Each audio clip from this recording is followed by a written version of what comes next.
bisa diterima dengan baik ya. Dan kemudian juga saya minta keikhlasan teman-teman untuk mengupayakan bisa mengaktifkan kamera, ya. Baik teman-teman, menginjak ke agenda berikutnya, mari kita awali perkuliahan kita dengan sama-sama berdoa, meraih ridho Allah, Tuhan Yang Maha Esa. Mari kita awali dengan mengucap basmalah bersama-sama. Bismillahirrahmanirrahim. Dan bagi teman-teman yang non-muslim, silahkan menyesuaikan dengan agama dan kepercayaan masing-masing. Baik teman-teman sekalian, kembali lagi saya tidak henti-hentinya mengajak teman-teman untuk selalu bersyukur ya, atas nikmat-nikmat Tuhan yang diberikan kepada kita, sehingga kita pada hari ini kita dapat bersilaturahim dalam kondisi sehat walafiat tanpa kurang apapun dan juga dengan suasana yang bahagia, dan diharapkan kita dapat menyelesaikan aktivitas-aktivitas kita pada hari-hari berikutnya, ya. Baik teman-teman, pada pagi hari ini izinkan saya untuk share materi, ya. Kita pada pagi hari ini akan membahas sebuah topik di mana topik ini merupakan sebuah tema yang harusnya kita pahami ya secara textbook ya. Kita masuk ke dasar-dasar ilmu logika ini lebih pada pemahaman secara textbook, pemahaman secara, apa namanya, eee, aturan-aturan kita bagaimana bisa me apa namanya, mencoba untuk menggunakan daya logika kita. Auliadina, suara saya bisa terdengar?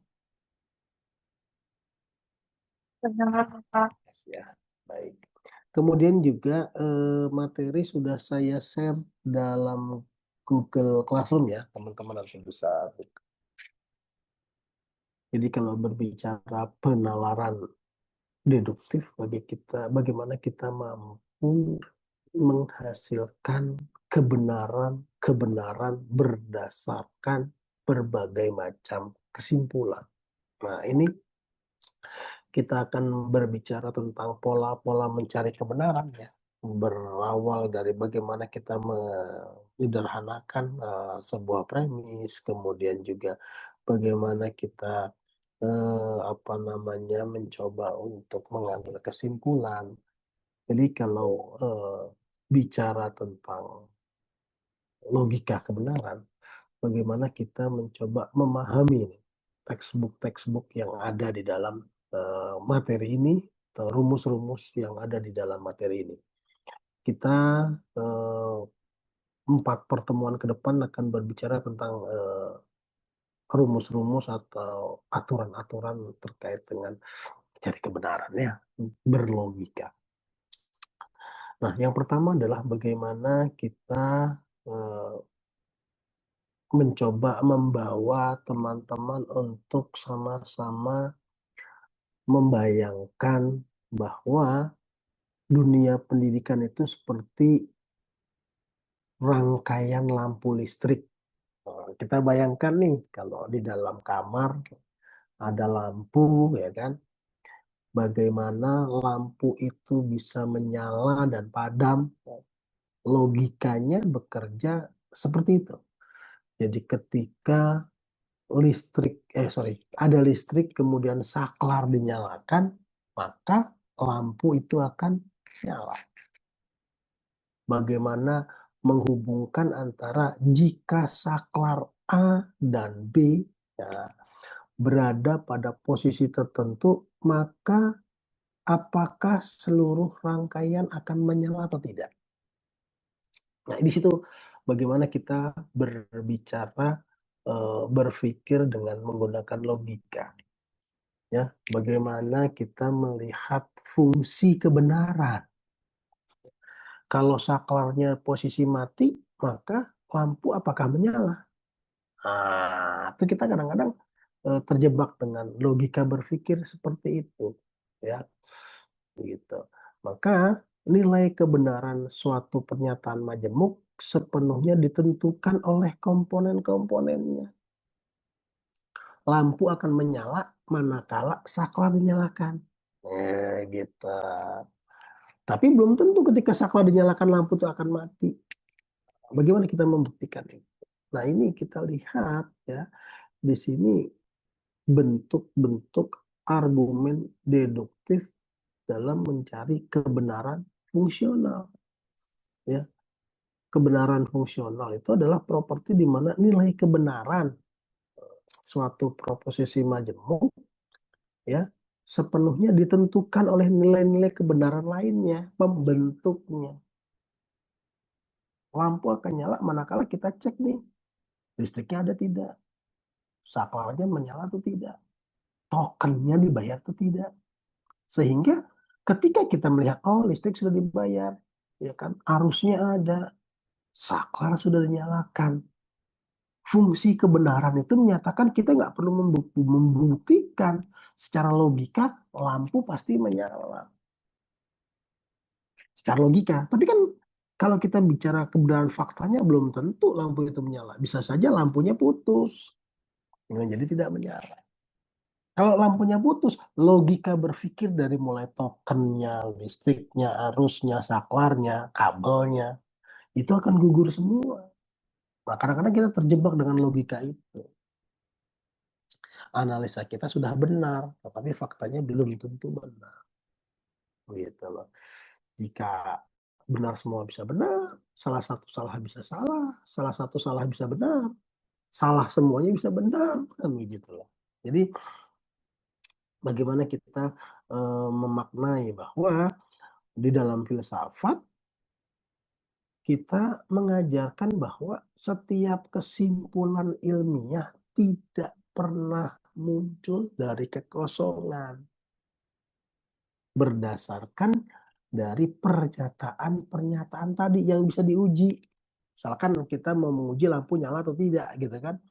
Kita coba cek dulu token listriknya ada atau tidak, listriknya nyambung atau tidak, kabelnya nyambung. Itu bisa diuji kebenarannya.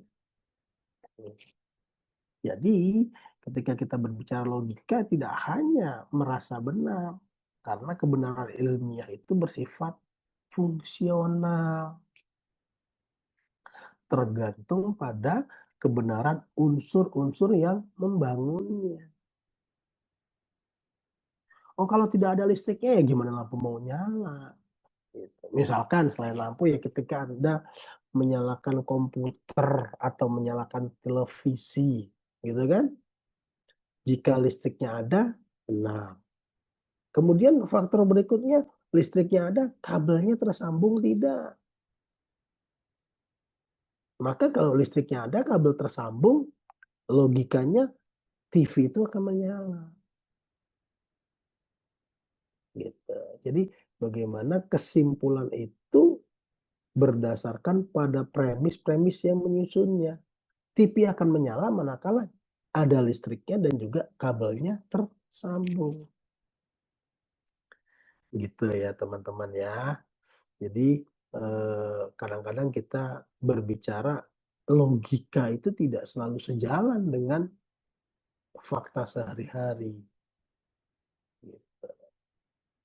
Kemudian yang berikutnya ketika kita bicara tentang sebuah kebenaran ya, tentang sebuah penyesuaian antara premis dan kesimpulan di dalam pikiran kita.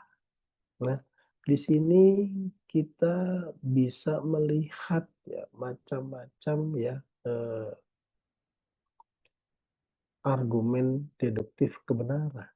Yang pertama adalah argumen tersebut bersifat modus ponens, menegaskan antecedent. Ya, di sini dikatakan bahwa ketika menjelaskan modus ponens, ini contoh rumus-rumusnya ya. teman-teman membayangkan bahwa di dalam laboratorium besar, ya, di situ ada ruangan putih dengan lampu neon terang. Alat ukur ada di mana-mana, dan papan tulis saya menuliskan satu kalimat sederhana. Ya, kita nggak bicara banyak elemen di sekitar kita ya, hanya di dalam ruangan tersebut. Dikatakan bahwa jika A maka B, ya, jika A maka B, dan kesimpulan apa namanya premis kedua, eh, apa namanya, jika A benar maka B juga benar. Kenapa? Kita melihat jika A maka B, jika A benar B pasti ikut benar. Jika ada listrik maka lampu menyala. Ini dengan konsekuensinya terhubung semuanya ya. Jika ada listrik maka lampu akan menyala. Jika baterai di HP itu dicas maka HP akan menyala. Nah itu bentuk logika berpikir modus ponen. Salah satu struktur paling dasar.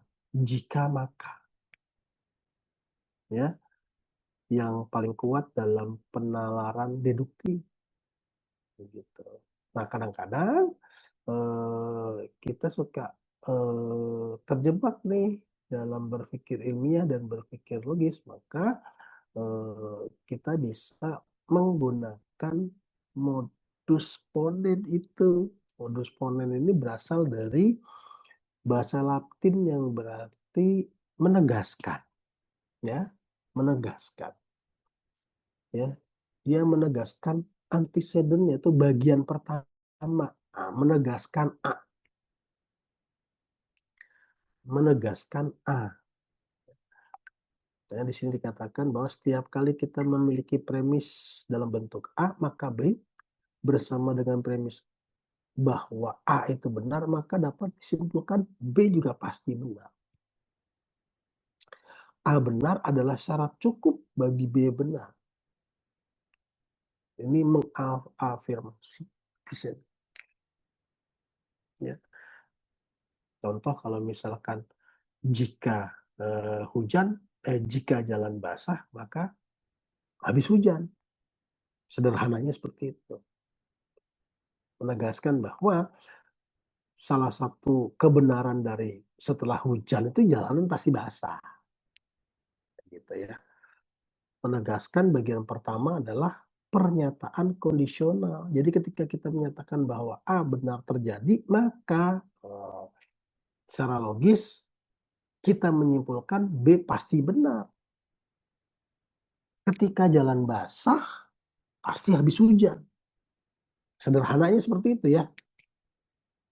Logika sederhana. Tapi kalau kita bedah kan banyak sekali. Bisa saja eh, saluran gotnya luber, ya, saluran airnya luber menyebabkan jalan basah.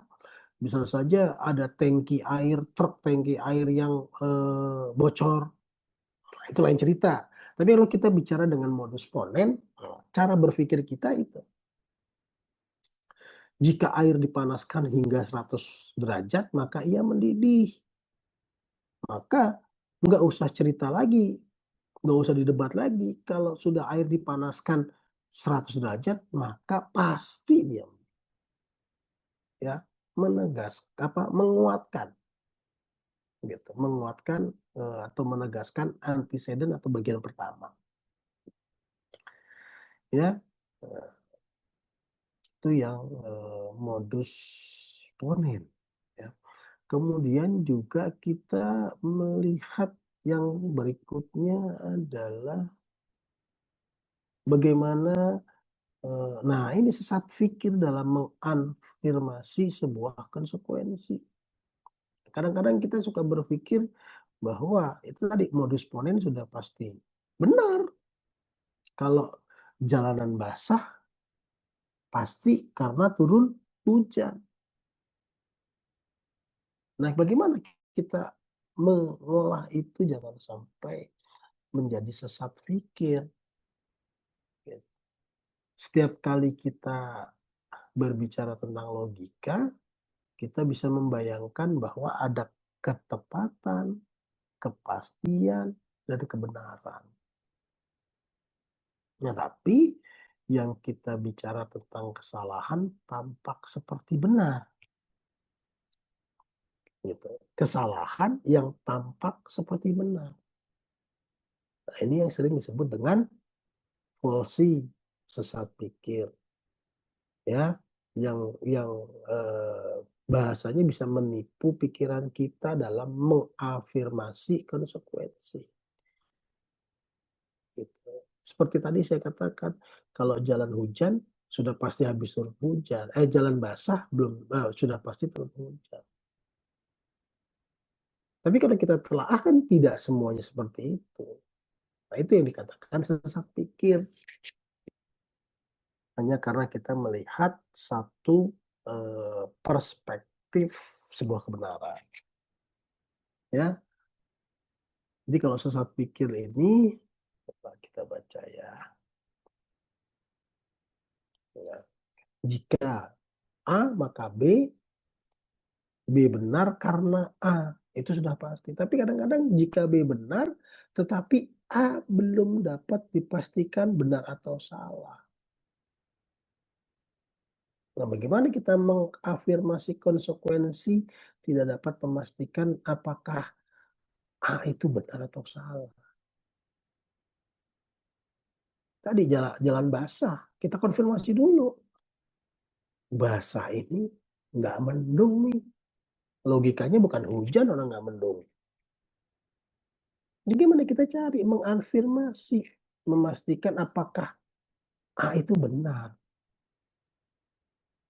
Tadi saya katakan jangan-jangan ada drainase yang atau saluran air yang tumpah ke jalan mampet. Nah, ini contohnya.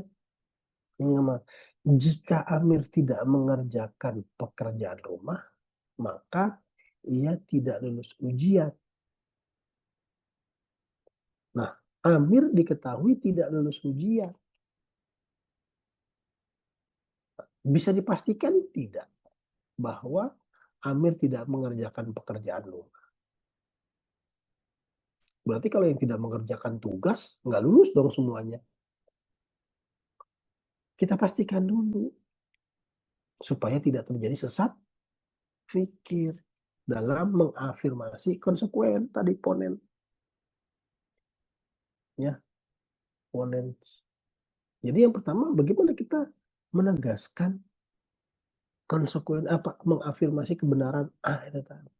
Nah, ini berfungsi dalam Anda mencari, menyaring, men-screening sebuah informasi. Jangan contoh misalkan program MBG menyebabkan rupiah menjadi naik. Kita lihat dulu, jangan karena eh, pernyataan seperti itu kita anggap sebuah kebenaran. Benar nggak program EBG yang seperti apa? Gitu. Ya, bagaimana kita mampu mengidentifikasi sesat pikir, ya, untuk memastikan bahwa tadi sumbernya eh, benar, A-nya benar, sehingga kita tidak mengalami kesalahan dalam mengafirmasi konsekuensi. Gitu.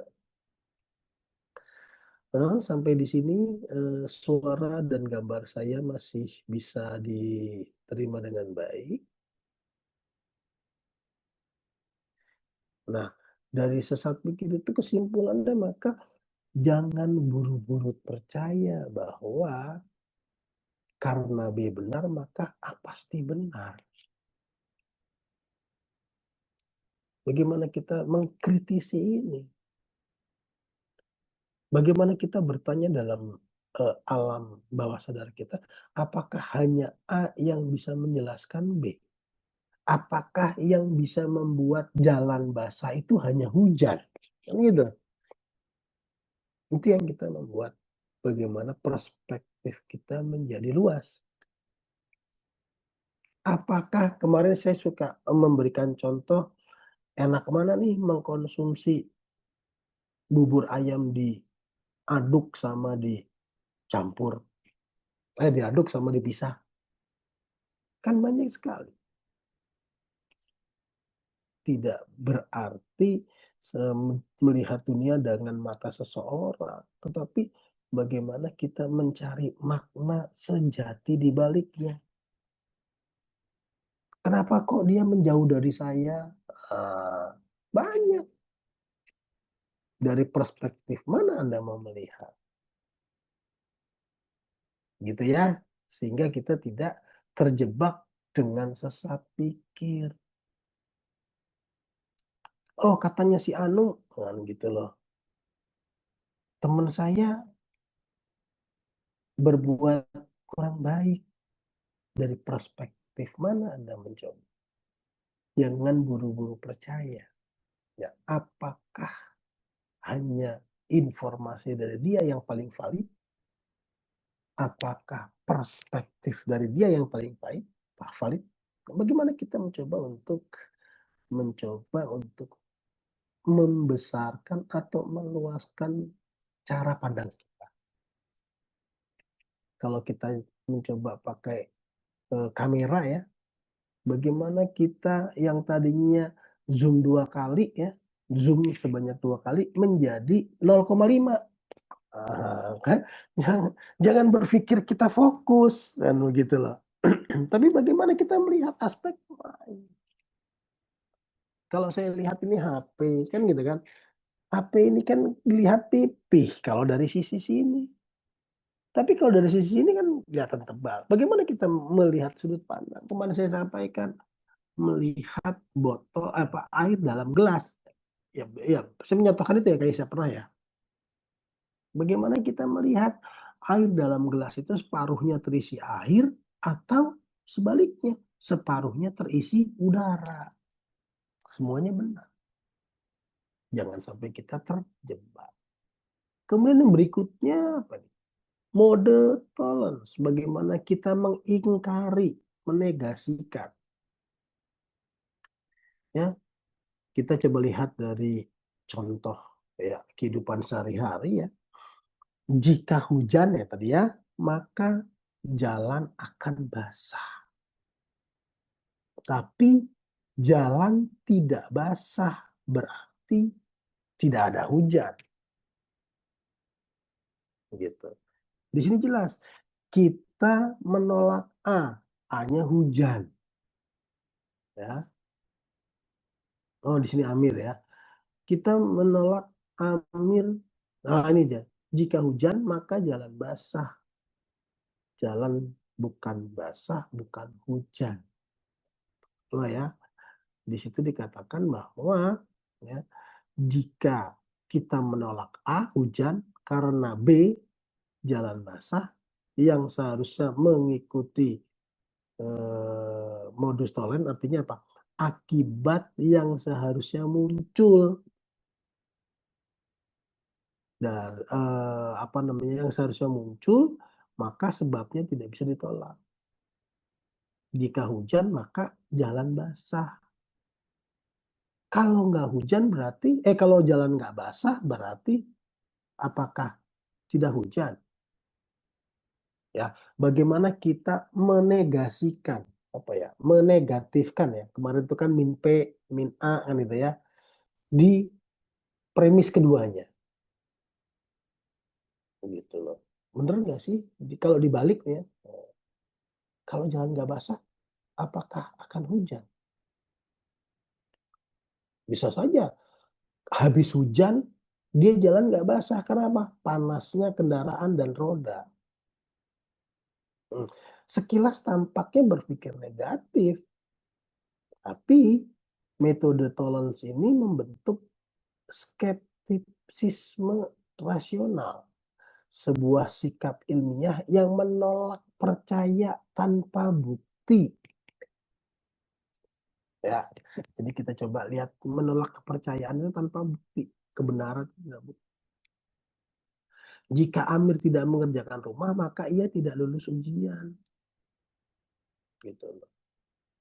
Kalau tidak lulus ujian, apakah tidak mengerjakan pekerjaan rumah? Kita negasikan yang kedua, bukan B-nya. Untuk mencari kesimpulan apakah A itu benar atau tidak.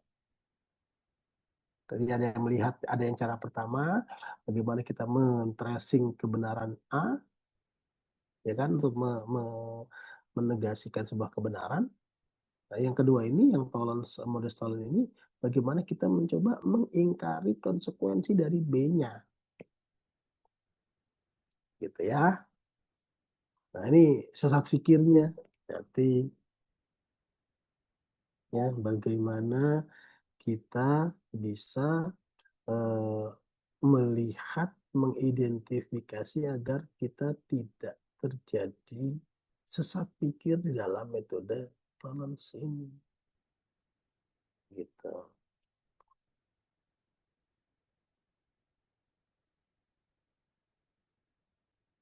Toh, kalau kita baca ini, Amir tidak mengerjakan pekerjaan rumah, maka ia tidak lulus ujian. Bukan tidak mengerjakan pekerjaan rumah, dan bukan tidak akan lulus ujian. Ya, jika A maka B, maka bertolak belakang. Bukan A karena bukan B, tidak ada hubungannya. Ya, ini contoh yang kedua. Jika hujan maka jalan basah. Jika ya, bukan hujan maka bukan jalan basah. Bisa saja terjadi jalan basah walaupun tidak hujan, tadi saya sampaikan. Bisa saja kebenarannya itu jalan basah walaupun tidak hujan. Bisa tadi tergenang air, bisa jadi ada petugas PU menyiram tanaman. Itu yang membuat jalan tidak hujan. Bagaimana? Hati-hati jebakannya. Kita menganggap bahwa hanya A yang bisa menyebabkan B.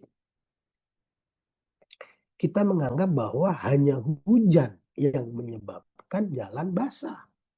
Padahal dalam kenyataannya banyak cara untuk membuat jalan basah. Bagaimana kita mencoba untuk apa namanya, menggarisbawahi bahwa anggapan bahwa hanya A yang bisa menyebabkan hujan. Jadi bahwa hujan yang akan menyebabkan jalan basah.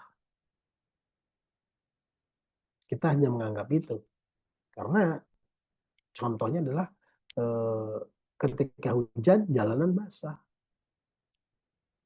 Bahwa kita menganggap bahwa oh, yang membuat jalan basah itu hanya hujan. Nah, itu jebakan itu. Gitu. Aduh, sebentar. Apa ini? Dadah telepon iki. Bentar ya. Halo, Assalamualaikum. Ya, Ji. Lagi online. Gimana, gimana?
Bentar ya, teman-teman ya. Ini ada urgent, ada yang mau operasi. Bentar.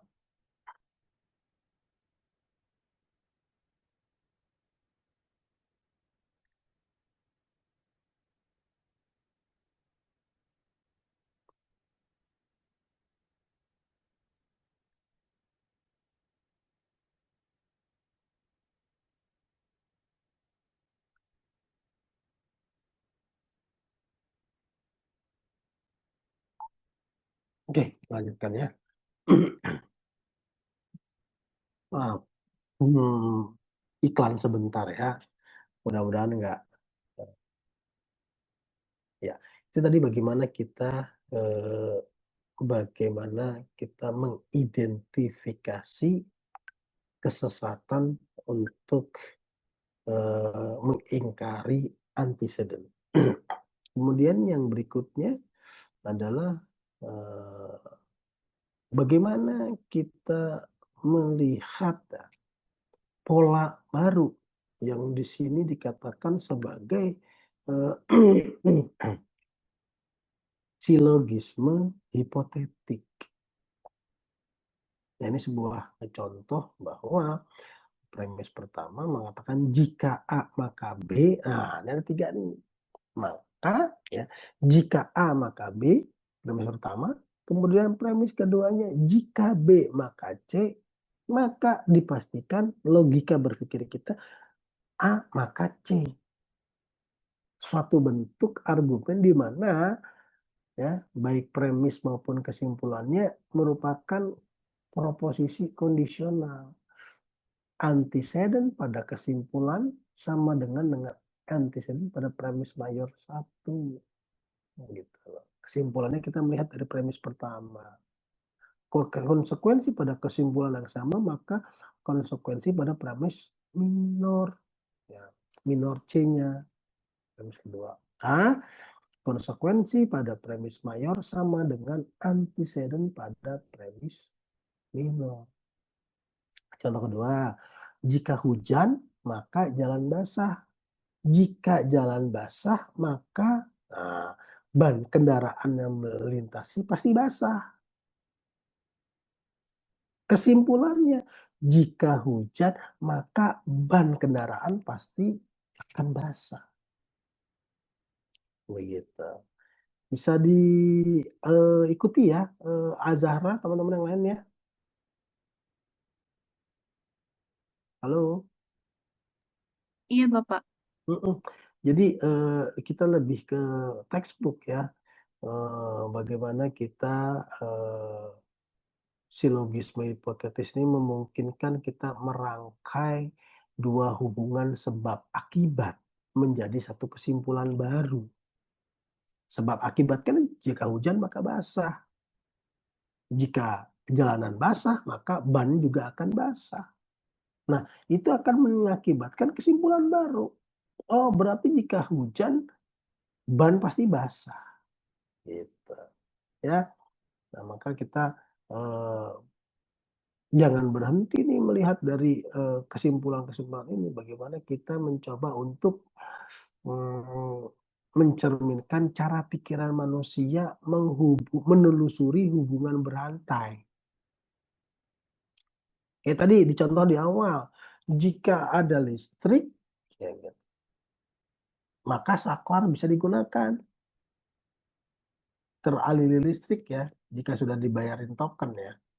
Nah, jika bayar listriknya ready, tokennya sudah dibayar, maka lampu akan menyala. Kenapa? Sudah pasti saklar berfungsi dengan baik, lampu juga akan menyala.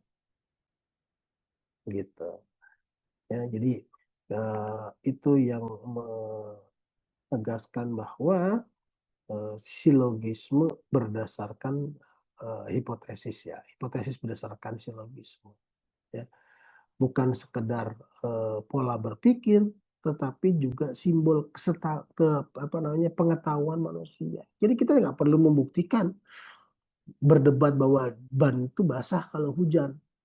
Kita dulu kalau hujan pasti jalanan basah, kalau jalanan basah pasti bannya juga basah. Begitu. Kalau bumi ini datar, maka pesawat tidak bisa mengelilinginya. Jika pesawat tidak bisa mengelilingi bumi ini, maka tidak ada penerbangan mengelilingi dunia. Maka kesimpulannya, jika bumi datar, maka tidak ada penerbangan keliling dunia. Logikanya, bumi datar. Gitu loh. Bagaimana kita memvalidasi logika yang mungkin tidak sama dengan kebenaran isi. Gitu ya. Itu saya tidak banyak contoh, nanti makin bingung ya. Ini satu-satu aja contohnya. Kemudian kita melihat pada slide berikutnya ya. Nanti Anda bisa baca pelan-pelan. Ini memang harus dipahami ya pelan-pelan. Nah, kita melihat pada slide berikutnya bagaimana bicara dengan be conditional, di mana be conditional adalah kondisi dari dua kondisional. Ya, pada kondisi pertama A menjadi antecedent bagi B. Dan pada kondisi kedua, B juga bisa menjadi antecedent bagi A. Saling memberikan syarat mutlak. Jika A, jika dan hanya jika B. Ya, ini contohnya. Jika seorang mahasiswa lulus dengan IPK 351 atau lebih, masa kuliah tidak lebih dari 8 semester dan tidak mendapatkan nilai B, maka ia mendapatkan nilai kamlot. Ya. Jadi antecedentnya kalau untuk mendapatkan nilai kumlot ya harus IPK, ya masa kuliah 8 semester dan tidak ada nilai B. Kondisi kedua, jika seseorang mendapatkan kamlot maka ia lulus dengan, nah ini semua jadi syaratnya saling melengkapi.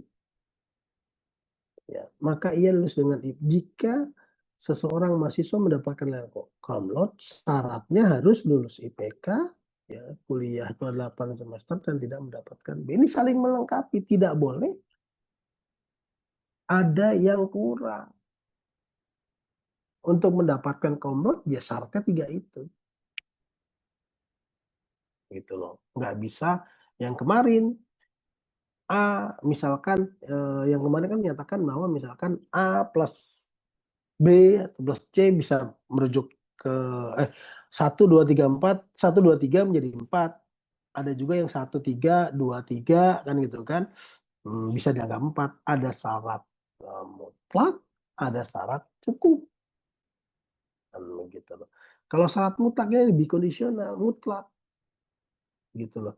Bahwa untuk mendapatkan predikat cum laude harus ada 3 syarat ini. Gitu. Nggak boleh IPK-nya saja tetapi dia dapat nilai B, nggak bisa. Ya. Harus 3 indikator ini menimbulkan kesimpulan. Artinya antara hubungan A dan B bersifat dua arah, saling bergantung dan saling menentukan. Gitu. Ya. Jadi apa namanya? Logikanya di sini adalah sesuatu yang sama dan kebenaran sejati seringkali bersifat timbal balik, saling mengikat. Itulah hubungan bikondisional. Keduanya benar karena sebab dan akibat saling menegaskan tadi menjadi syarat. Nah, ini sering kali di dalam logika disebut dengan bagaimana kita bisa mereflektifkan. Ya, hubungan ini mutlak dua arah. Ya, satu menunjukkan syarat A dan B menjadi hasil dari syarat A, saling mengikat.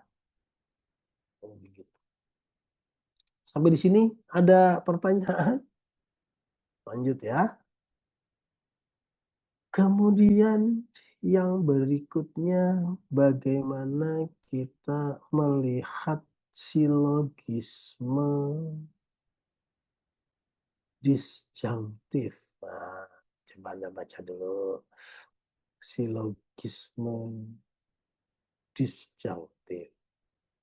Ya, di sini dilihat ya premis 1 A atau B.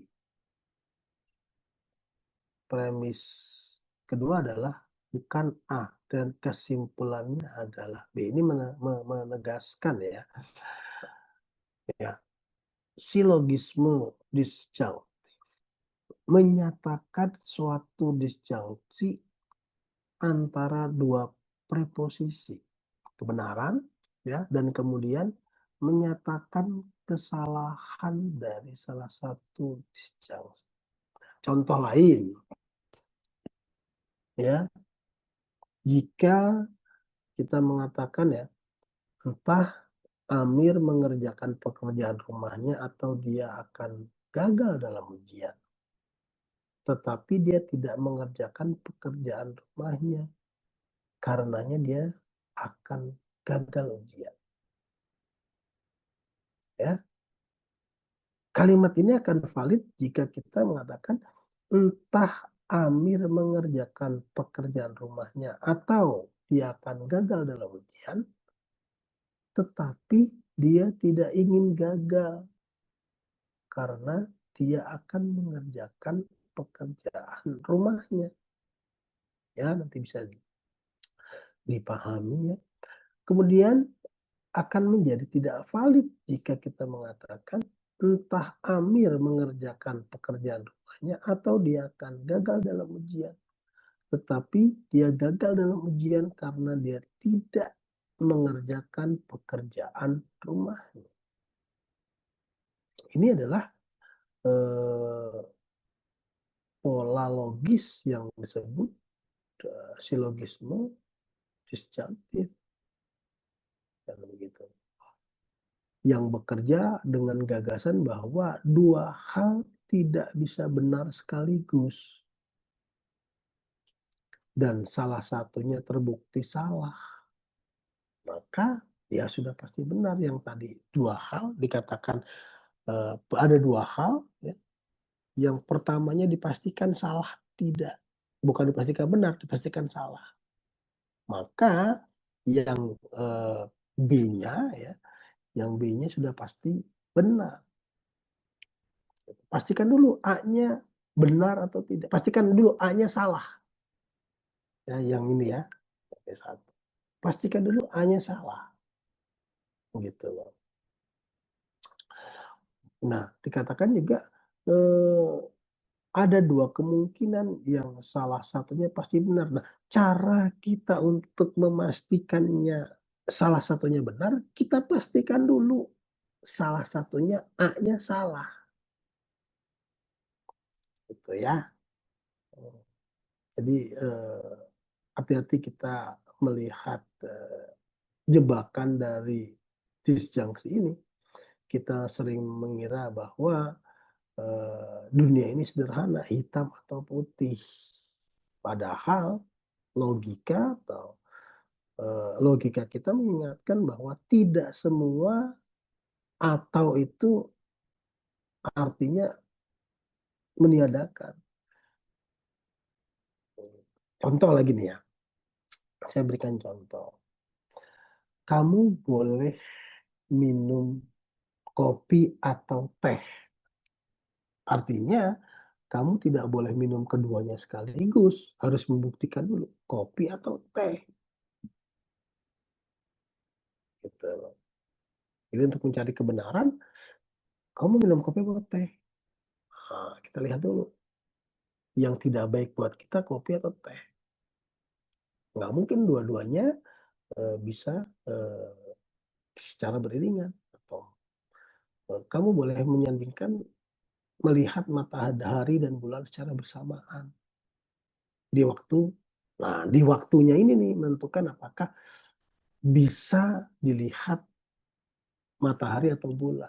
Kalau di waktu pagi hari ya pasti lihat matahari. Bahkan juga ada yang lihat juga pagi hari ada terlihat bulan. Gitu. Ya. Jadi bagaimana silogisme disjunktif ini merupakan bentuk logika keputusan. Jadi kalau nanti Anda mencari jodoh sekalipun juga gunakan ini, cari yang paling benar dan coba kita cari negatif. ya, menggambarkan momen ketika kita berada di persimpangan, persimpangan jalan ya, harus memilih antara dua jalan atau dua pandangan atau dua sikap, ya. Jadi logika disjunktif ini membantu kita untuk berpikir tegas. Tapi filsafat membantu kita untuk berpikir luas. Tadi ya, kamera nih yang tadinya fokus 2 kali menjadi kamera 0,5 wide, berpikir luas, ya. Dan logika memberi batas, gitu. Ini batasannya seperti ini. Dan filsafat itu berusaha untuk membuka kemungkinan, ya. Filsafat ini membuka kemungkinan. Kenapa? Oh, jalan menjadi basah. Kita berfilsafat kemungkinannya banyak. Bisa saluran air, bisa penyemprotan dan sebagainya. Tapi logika tuh bisa memberikan batas. Tuh, kalau listriknya ada, kabelnya juga tersambung, otomatis pasti TV-nya nyala. Logika membatasi kita jadi cuma berpikir gitu. Tapi filsafat, iya ya, bisa jadi lagi tokennya mati, bisa jadi saklarnya colokan yang tidak berfungsi, atau bisa jadi TV-nya yang tidak berfungsi. Bagaimana membuka kemungkinan. Gitu ya.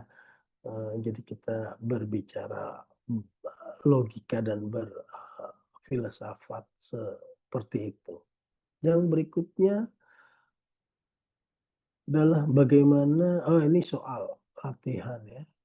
Bagaimana Anda bisa menentukan apakah masing-masing argumen di bawah ini sahih atau salah, benar atau salah. Jika A maka B, A benar karenanya B. Nanti Anda bisa coba latihan di sini, ya, semuanya memeriksa kesahihan argumen deduktif. Ya. Bagaimana kita bisa melatih dan mencoba menarik kesimpulan dari berbagai macam gagasan proposisi tersebut, ya, dan juga bagaimana kita melihat struktur logis dalam bahasa-bahasa berikut. Ya, baik teman-teman, sampai di sini ada pertanyaan ya. Jadi mungkin ini nanti Anda benar-benar baca berulang-ulang ya. Kalau masih apa namanya kurang jelas terkait dengan penjelasan saya, karena memang berbicara dengan apa namanya logika penalaran ini kita harus textbook ya, gitu. Baik, ada pertanyaan teman-teman sebelum saya akhiri? Jadi ini yang dapat saya sampaikan. Ya, semoga bisa memberikan manfaat dan juga menambah wawasan kita dalam melakukan penalaran secara deduktif. Ya. Baik, silakan. Bapak, ini post testnya udah boleh dikerjain belum, Pak? Oh iya, saya lupa. Astagfirullahaladzim. Post-test pretestnya dikerjain ya. Sudah ada di Kalau ini ya. pretestnya sudah saya infoin ke teman-teman, Pak. Tinggal Iya, post iya, iya. testnya. Iya, iya, iya, iya. Saya berfokus pada materi, mohon maaf karena memang materinya harus pelan-pelan disampaikan, karena kalau kita tidak konsentrasi sedikit ya kita menjadi bingung nih berikutnya, gitu ya. Pretestnya sudah ya, tinggal Sudah, post Bapak. testnya. Baik, ada tanggapan dalam pertemuan kita? Kalau tidak ada, saya akhiri.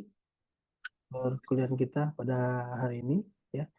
Semoga apa yang kita lakukan pada pagi hari ini mendatangkan manfaat dan juga menambah wawasan kita ya. Ya, silakan Kak Yasa. Pak izin screenshot sebentar ya Oh Pak. iya, ya silakan. eh, untuk bisa mengaktifkan kameranya. Hari ini yang tidak hadir siapa, Kak Yes? Nanti saya kirim ya Pak lewat WA list yang tidak hadir. Oke, oke, oke.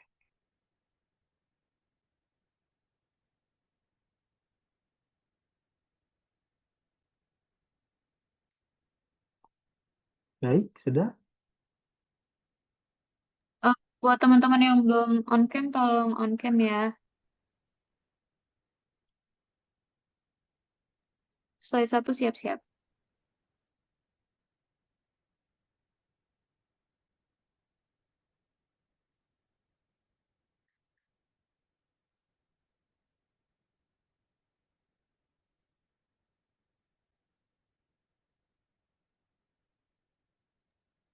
Oke, buat slide 2. Ya,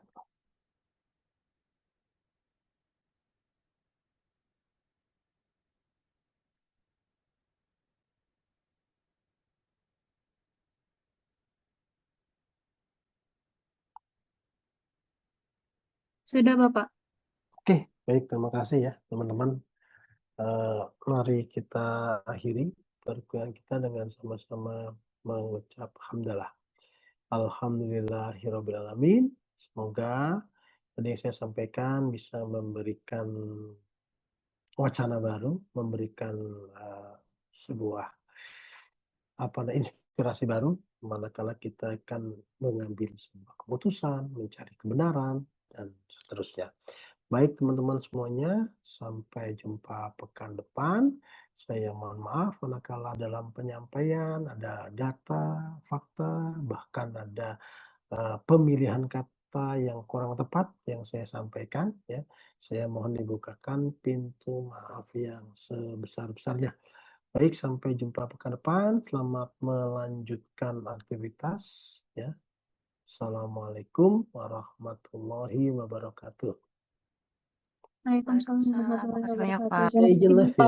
Satu, Saya terima izin kasih live banyak, ya. Bapak.